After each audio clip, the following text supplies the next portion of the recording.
Hello বন্ধুরা, good morning, welcome back to my channel. তো তোমরা সবাই কেমন আছো? আশা করছি অনেক ভালো আছো, সুস্থ আছো। আমরাও কিন্তু অনেক ভালো আছি। তোমাদের এসরাই ফ্যামিলিতে অনেক ওয়েলকাম জানিয়ে শুরু করছি নতুন একটি ভিডিও। তো সকাল সকাল অনেক সকালে ওর বাবা বাজার করে নিয়ে এসছে। উঠেও ছিলাম অনেক সকালে। তো শরীরটা সকাল থেকে একটু খারাপ ছিল আমার, মানে ভাবতেই পারিনি যে আজকে রান্নাবান্না ঘরের সমস্ত কাজ করতে পারবো। তো তার মধ্যেও যতই শরীর খারাপ থাকুক, কাজকর্ম তো করতেই হবে। ছেলেকে খাওয়ানো খুব কষ্ট করে যেন না সকালটা কেটেছে আমার। তো এখন ঠিক আছে। তোর বাবা বাজার নিয়ে আসলো, তো ভাবলাম যে বাজার যখন নিয়ে এসছে রান্না তো করতেই হবে।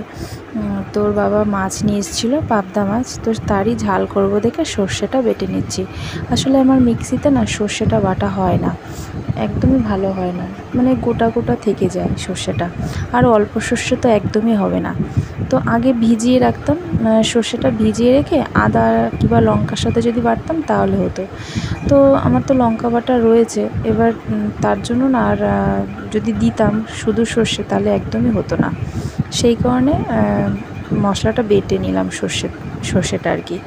তো দেখো রান্না কিন্তু আমার হয়েই গেছে, সব কমপ্লিট। ওদিকে মাছের ঝাল করেছি, আর করেছি লাউ ঘন্ট, আর করেছি আমের টক। তো এই সব করে আর কি রেডি করে নিলাম। রান্নাটা একটু তাড়াতাড়ি, মানে খুব তাড়াতাড়ি করে ফেলেছি, কারণ মেয়ে একদমই আর কি পাখা ছাড়া থাকতে পারছিল না, ছেলে মেয়ে দুটোই। তো দুই উনুনে তাড়াতাড়ি করে রান্নাটা সেরে নিলাম। আর ওদিকে ছেলে মেয়ে স্নানও হয়ে গেছে, এই যে আমার মেয়ে স্নান করে চলে এসছে। আর ছেলেকে এবার লেবুর রসটা খাওয়াতে বসে পড়লাম। ও সকালে একবার কলা খেয়েছিল, তার 1 ঘন্টা পরে আবার এই লেবুর রসটা দিচ্ছি। তো ওকে খাইয়ে তারপরে ঘুম পড়াবো। আর আমি সকালে স্নান করেছি, আবার চান করব রোদটা চলে গেলে পরে।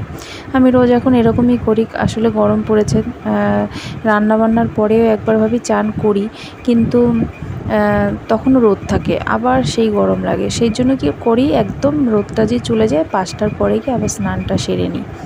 তো গরম লাগে, কী আর করা যাবে। এর আগের গরমে তো প্রায় 3-4 বার করে স্নান করেছিলাম। তো যাই হোক, এবার আর করলে হবে না, কারণ ঠান্ডা লেগে যেতে পারে। যাই হোক, দেখো এই যে ছেলের খাবার রেডি করে রেখেছি, ওকে এবার এই খাবারটা আর কি পরে খাওয়াবো। মিক্সিতে আর কি ঢেলে রাখলাম, পরে বেটে, মানে বেটে বলতে মিক্সিতে আর কি ঘুটে তারপরে খাওয়াবো। ওদিকে কটা আর কি বাসন রয়েছে, ওটা পরে মেজে নেব। তো তারপরে দেখো এটা হচ্ছে একদম সন্ধ্যের পরে একটু গিয়েছিলাম পার্লারে, ভুরুটা তুলে আসলাম। অনেক দিন হয়ে গেছে ভুরুটা তোলা হয়নি। তো সামনে একটু বোনের বাড়িতে যাওয়ার আছে, কারণ তোমাদেরকে তো বলেছি বোনের অ্যানিভার্সারি আছে সামনে, তো সেইখানে যাব। সেজন্য আর কি ভুরুটা তুলে আসলাম। এমনি অকেশনে না, আমি প্রত্যেক মাসেই ভুরুটা তুলি। আসলে আমার ভুরুটা না খুব মোটা, উঠে গেলে একদম বিচ্ছিরি লাগে দেখতে। সেই কারণে না প্রত্যেক মাসেই আর কি তুলি আর কি আমি। তো এমনিতেও মাসে কিছু না কিছু একটা তো পড়ে, সেই কারণে অকেশনে একটা তোলা হয়। তো ভাবছি যে বোনের বাড়িতে যাব যখন, তার আগে ভুরুটা ফিল আপ করেই আসি। তো তারপরে দেখো চুলে কিন্তু আমার তেল দেওয়া রয়েছে। তো মেয়েকে অনেকক্ষণ ধরে বলছি যে আমার চুলটা একটু মানে একটু বেঁধে দে, আসছে বেঁধে দে, তো কিছুতেই শুনছিল না। তারপরে যখন দেখছে ক্যামেরা করছে, বলছে ক্যামেরা বন্ধ করো, নাহলে কিন্তু আমি করবো না। তো আবার বলছে যে আগে বন্ধ করো। আমি বলছি ঠিক আছে বন্ধ করছি, তাহলে তুই আগে চুলটা তো আমার বেঁধে দে।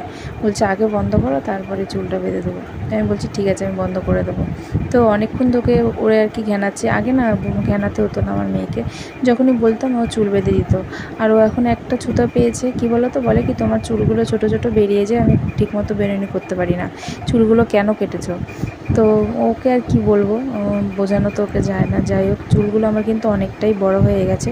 সে আগে যে একদম ছোট ছিল অতটা কিন্তু ছোট নেই, অনেকটা বড় হয়ে গেছে চুলটা আমার। তো ওকে বলছি যে এখন আর অতটা বেরোবে না, তুই বেঁধে দে। তো অনেক ওকে মানে অনেক বলার পরে তারপরে ও কিন্তু চুলটা লাস্টে বেঁধে দেয়। তাও আমি বলছিলাম যে তোকে চুলটা কে বেঁধে দেয়, আমিই তো বেঁধে দিই, তাই না? তো তুই আমাকে বেঁধে দিবি, আমি তোকে বেঁধে দেবো। আগে একদম বলতে হতো না আমার মেয়েকে, যখনই বলতাম তখনই বেঁধে দিত। আর ও আজকে শুয়ে রয়েছে কেন বলো তো, কালকে ওর পড়া ছুটি আছে, সেই জন্য না ও বই নিয়েও বসেনি। তো বললাম যে বই নিয়ে যখন বসিস নি তাহলে আয় আমার চুলটা একটু বেঁধে দিয়ে যা। অনেকক্ষণ ধরে যেন না বলেই যাচ্ছি। আর ওদিকে ছেলে কিন্তু আমার ঘুমোচ্ছে। আর যখনই বলছি বেঁধে দে, ও তখনই দেখো এই ক্লিপটা চুলের মধ্যে মেরে দিয়ে বলছে এই যে দেখো বাঁধা হয়ে গেছে। তো এইরকম ফাজলামি ও করেই যাচ্ছে তখন থেকে। তারপরে আগে যেরকম চুল বাঁধতে ওকে বলতে হতো না আমাকে, মানে আমার চুলটা। তখন ও এমনি এমনিই না চুলটা বাঁধতে চলে আসতো। এখন বড় হয়েছে তো এখন বুঝতে শিখেছে, এখন খুব বদমাইশিও হয়েছে, কিছুতেই বাঁধতে চায় না। তো বারবার বলছে টাটা দাও, বন্ধ করে দাও। আমি বলছি ঠিক আছে টাটা দিয়ে দাও, বন্ধ করে দিচ্ছি। তারপরে দেখো ফাইনালি ও আসলো আমার চুলটা বাঁধতে। আর এই যে এই স্প্রেটা, এইটা করলে পরে, এটা আমার বোন দিয়েছিল, সে কবেই দিয়েছিল, তোমাদেরকে দেখিয়েছিলাম অনেক দিন আগে, তো দেওয়াই হয় না। তো যেই ওকে বললাম যে এইটা স্প্রেটা করে দে, করে দিয়ে চুলটা বেঁধে দে, অমনি ও রাজি হয়ে গেল। কারণ এইটা স্প্রেটা করতে ওর খুব ভালো লাগে, ওর খুব পছন্দ, মানে করে দিতে। ও শুধু মানে দিয়ে দিয়ে যেন না চুলটাকে আমার পুরো ভিজে দিয়েছিল। তো যাই হোক, আমি অত খুব ভালো করার জন্য আমি এটা ইউজ করি না, যেহেতু বোন দিয়েছে ফেলে দেবো, সেই কারণেই আর কি দিচ্ছি। তো সেই কারণে আর কি দেওয়া। তো আমার অতটা চুলের যত্ন খুব একটা নেওয়া হয় না, আগে যেরকম নিতাম এখন আর অতটা আমার নেওয়া হয় না।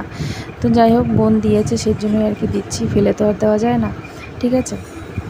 তো চলো বন্ধুরা, তোমাদের ভিডিওটা কেমন লাগলো জানিও। আজকের মতন ভিডিও এই পর্যন্ত, দেখা হচ্ছে নতুন একটা ভিডিওতে। টাটা।